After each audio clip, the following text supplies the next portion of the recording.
A Procuradora Federal dos Direitos dos Cidadãos, Débora Duprá, enviou uma nota técnica ao Congresso Nacional em que defendeu que, abre aspas, a proposta de emenda à Constituição que busca introduzir como direito fundamental o exercício da legítima defesa e os meios a tanto necessários é inconstitucional e fere o próprio regime de direitos fundamentais estabelecidos pela Constituição brasileira. Fecha aspas. No documento aos parlamentares, a procuradora Débora Duprá defende que a Constituição Federal de 1988 não admite autodefesa no rol dos chamados direitos fundamentais, visto que o uso da força legítima é um atributo do Estado, a quem compete, também com exclusividade, a defesa do direito à vida. Para Duprá, nenhuma Constituição brasileira jamais conteve dispositivo que previsse a legítima defesa como direito fundamental. Seria absurdo supor que fosse exatamente a de 1988 que a acolhesse. Débora Duprá afirma que a solidariedade deve ser entendida como princípio estrutural da sociedade brasileira e que, sob essa perspectiva, abre aspas, se o uso da força legítima é monopólio do Estado, certamente, por razões lógicas, a autodefesa não pode ser um direito. Fecha aspas. A nota técnica da Procuradoria Federal dos Direitos do Cidadão foi amplamente divulgada como se representasse um posicionamento do Ministério Público Federal, o que gerou reações de diversos membros de vários ramos do Ministério Público. O procurador Ailton Benedito publicou pelas redes sociais um esclarecimento. Ouça. Esclarecimento. Trata-se de manifestação da Procuradoria Federal dos Direitos do Cidadão, órgão do Ministério Público Federal. Quanto ao mérito, o direito à autodefesa é perfeitamente compatível com a Constituição Federal e não exclui o monopólio do uso da força pelo Estado. São dimensões distintas. No Brasil, o Estado perdeu o monopólio do uso da força sobre parcelas do território nacional e da sociedade, não para a autodefesa, mas para organizações criminosas que agem impunemente, que constituem verdadeiros estados paralelos, de fato impondo sua própria lei do crime. Basta imaginar a hipótese absurda de que as milhares de mulheres vítimas de estupro anualmente não possam defender a integridade do próprio ser em nome do monopólio do uso da força pelo Estado, para se compreender que o direito à autodefesa é perfeitamente constitucional. Evidência cabal de que o direito à autodefesa consubstancia a dignidade humana é a inadmissibilidade de o Estado proibi-la. O Estado legislador não pode proibir que uma mulher sendo estuprada reaja e mate o estuprador, que um sequestrado reaja e mate o sequestrador, etc. Nesta manhã, a Associação Ministério Público Pró-Sociedade, conhecida como MP Pró-Sociedade, divulgou uma nota pública de repúdio. No anúncio da nota, a associação diz: Nota pública da MP Pró-Sociedade sobre a legítima defesa, um direito natural legado a todo cidadão, o qual o Estado não tem legitimidade para abolir, e de repúdio à vergonhosa nota publicada por Débora Duprá, que nada representa senão sua opinião pessoal. Ouça a nota do MP Pró-Sociedade. Nota pública, legítima defesa, direito natural e legal de todo cidadão. O Ministério Público Pró-Sociedade vem a público esclarecer que a legítima defesa é princípio fundamental, reconhecido universalmente, pelo qual qualquer cidadão tem o direito inalienável de se utilizar dos meios disponíveis para proteger a sua própria vida, a vida de terceiros, bem como os bens próprios ou de terceiros. Aquele que age em legítima defesa não pratica nenhum crime e, portanto, não pode ser processado. Só é cabível a ação penal contra aquele que age em legítima defesa se houver dúvida se a ação ocorreu dentro dos limites da lei, sendo inadmissível que o Estado submeta o cidadão ao constrangimento de ser processado por ter exercido um direito natural.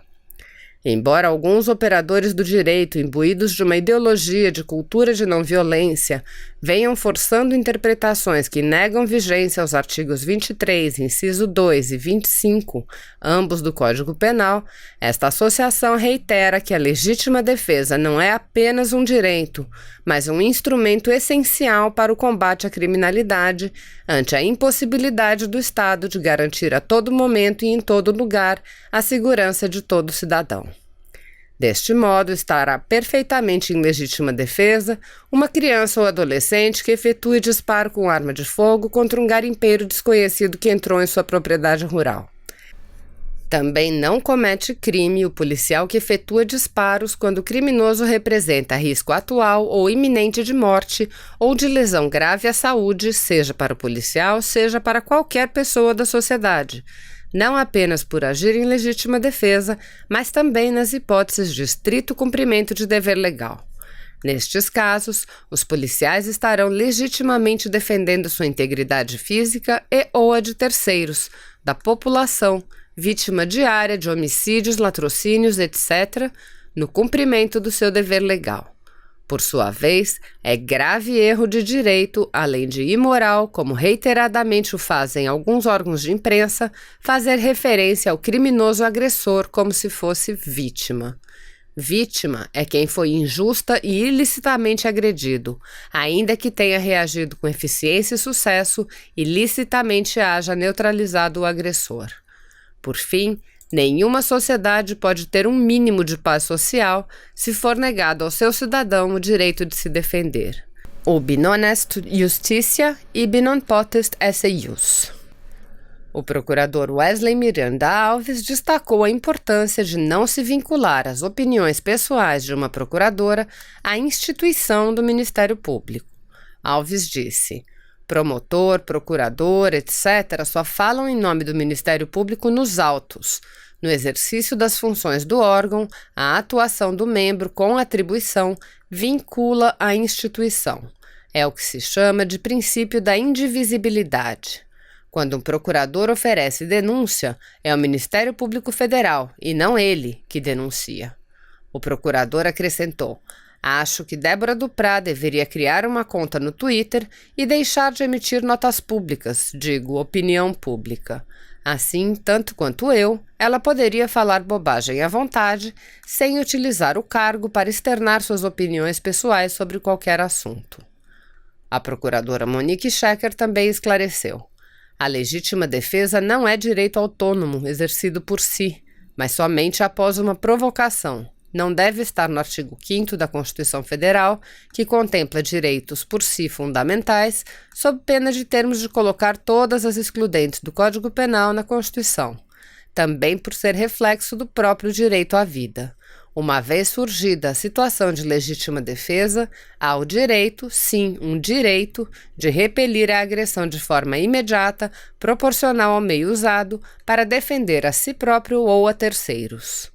O promotor Wesley Vaz lamentou a divulgação da nota em nome do Ministério Público.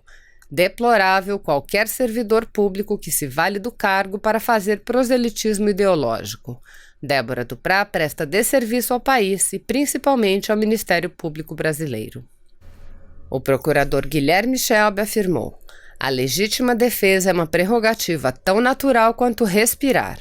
Não depende de lei que a autorize e é legítima na mesma medida em que praticar o mal é proibido. As duas faces de uma mesma moeda. O presidente Jair Bolsonaro tem compromissos hoje em São Paulo e no Rio de Janeiro.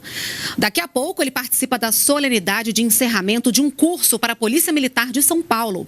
O repórter Ricardo Ferraz já está lá e traz para a gente as informações ao vivo. Bom dia para você, Ricardo.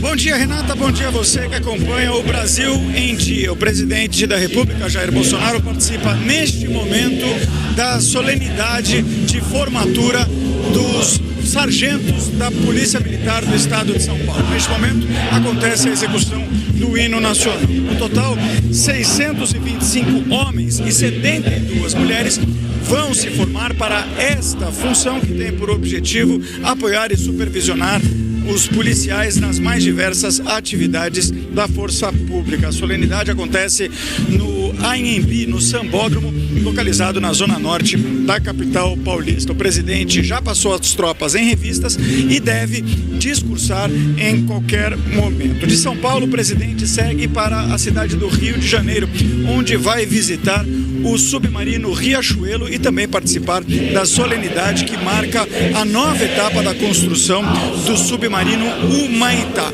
Esta embarcação, o Humaitá, é o segundo dos 4 submarinos que foram comprados pelo governo brasileiro do governo francês. O projeto é supervisionado pela Marinha do Brasil, mas ele é totalmente construído aqui no Brasil. O Humaitá está previsto para ser entregue no próximo semestre do ano que vem, quando ele será lançado ao mar para a fase de testes. É justamente nesta fase que se encontra o submarino Riachuelo. E pelos planos da Marinha do Brasil, os 4 submarinos devem estar em operação em 2022. Do Rio de Janeiro, o presidente da República segue no final da tarde para Brasília.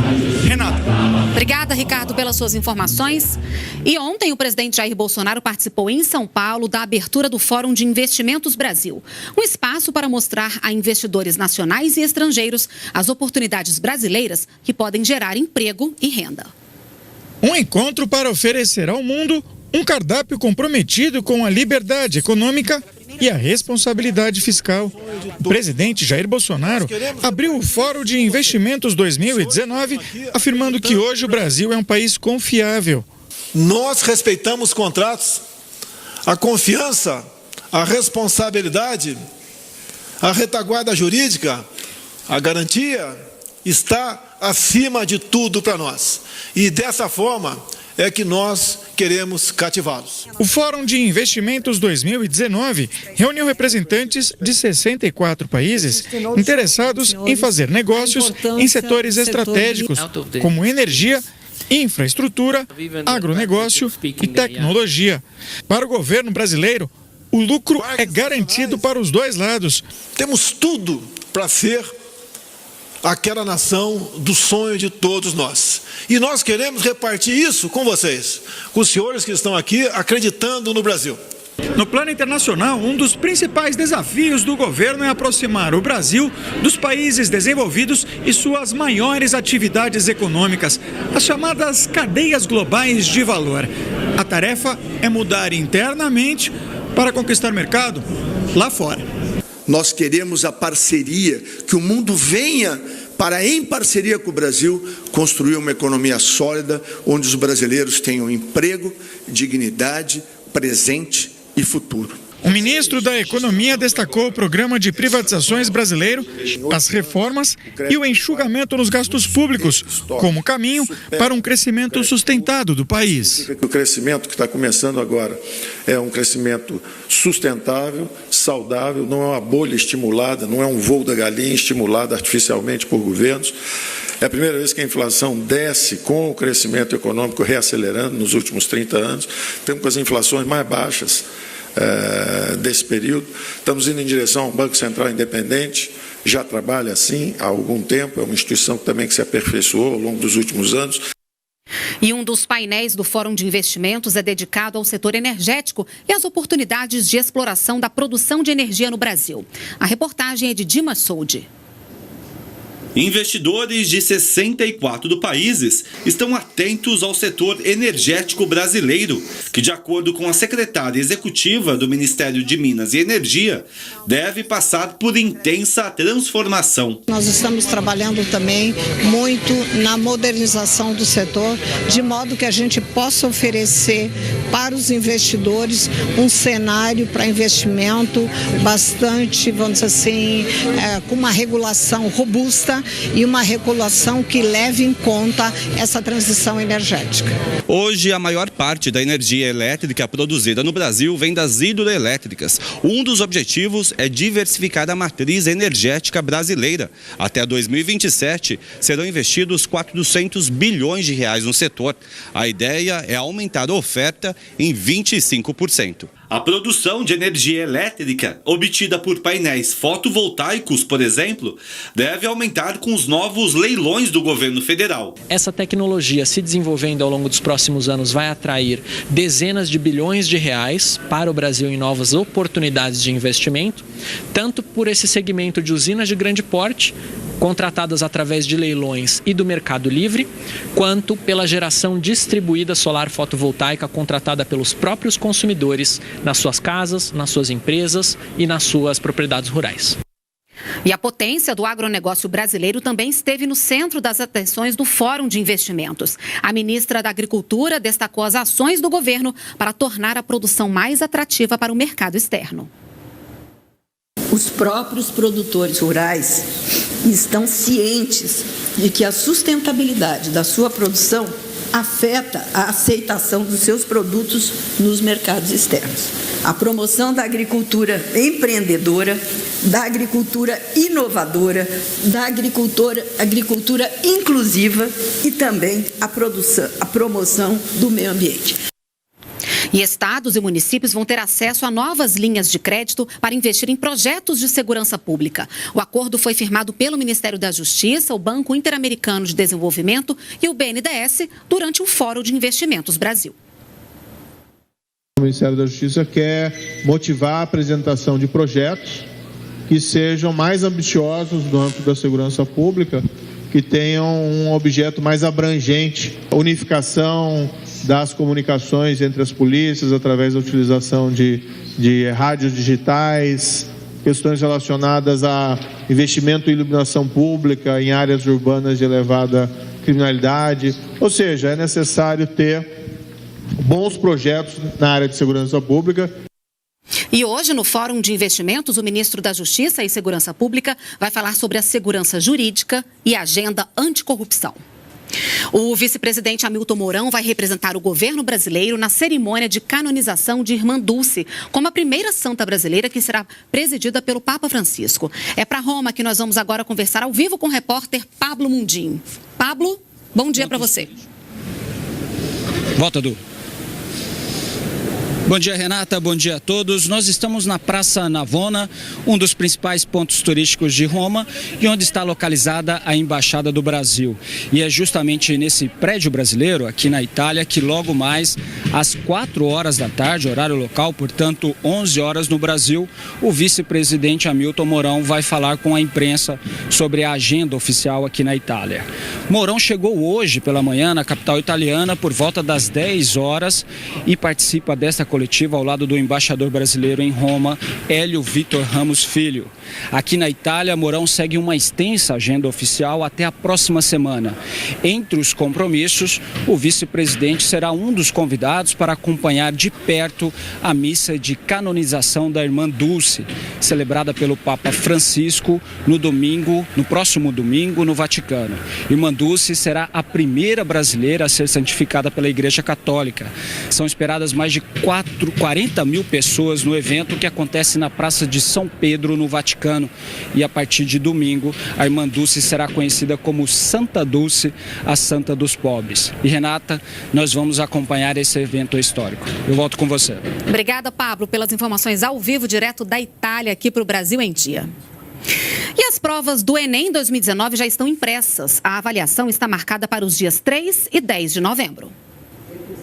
Está chegando a hora. Todas as 10 milhões e 300 mil provas do Enem 2019 já foram impressas e começaram a ser distribuídas aos 1.727 municípios onde o exame será aplicado. A mega operação para tornar o Enem possível envolve mais de 400 mil profissionais. Está tudo impresso e agora é distribuir, acompanhar e ter a certeza que tudo vai correr bem dentro da legalidade. Só no transporte das provas são mais de 31 mil colaboradores, inclusive com a participação de integrantes das Forças Armadas, policiais federais, civis e militares. Tudo para garantir a segurança do processo. E é importante que os mais de 5 milhões de alunos inscritos nesta edição do Enem também fiquem atentos na hora de fazer a prova. O participante tem que tomar muito cuidado com seus equipamentos eletrônicos, celular, aquele celular que toca o despertador mesmo desligado, ele tem que ficar atento a isso, porque se tocar durante a execução da prova, ele será eliminado. Este é o último ano do Enem com todas as provas impressas. A partir de 2020, começa o Enem digital para 1% dos candidatos. 50 mil alunos de 15 capitais vão fazer a prova no computador. A partir daí, a ideia é ir aumentando ano a ano, até ter todo o processo digital em 2026. Em 2019, o governo vai gastar cerca de 537 milhões de reais com todo o processo de aplicação e correção da prova. O que foi arrecadado com os alunos que pagaram a inscrição cobre cerca de 1/3 do custo do exame. Com o Enem digital, a expectativa é que esse gasto diminua. O ano que vem a gente vai ter pela primeira vez o começo do digital e a partir daí é uma contagem regressiva para a gente não ter mais essa operação de guerra, impressão, papel, e a gente começa a entrar na era digital. Se você apoia Jair Bolsonaro, curta este vídeo, manifeste a sua opinião e compartilhe para que a vontade do povo brasileiro seja conhecida. Inscreva-se no canal para ter acesso gratuito ao nosso conteúdo. Uma produção Folha Política.